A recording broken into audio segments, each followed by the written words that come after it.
नमस्कार मित्रांनो, विविध माहिती संग्रह चॅनलमध्ये आपले स्वागत आहे. आज आपण कोणत्या नेत्यांच्या पत्नीला उमेदवारी याविषयी थोडक्यात माहिती पाहणार आहोत.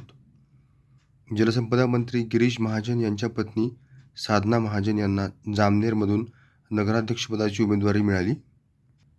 भुसावळमधून मंत्री संजय सावकारे यांच्या पत्नी रजनी सावकारे यांना उमेदवारी. पुसदमधून राज्यमंत्री इंद्रनील नाईक यांच्या पत्नी मोहिनी नाईक यांना उमेदवारी. चाळीसगावमधून आमदार मंगेश चव्हाण यांच्या पत्नी प्रतिभा चव्हाण यांना उमेदवारी.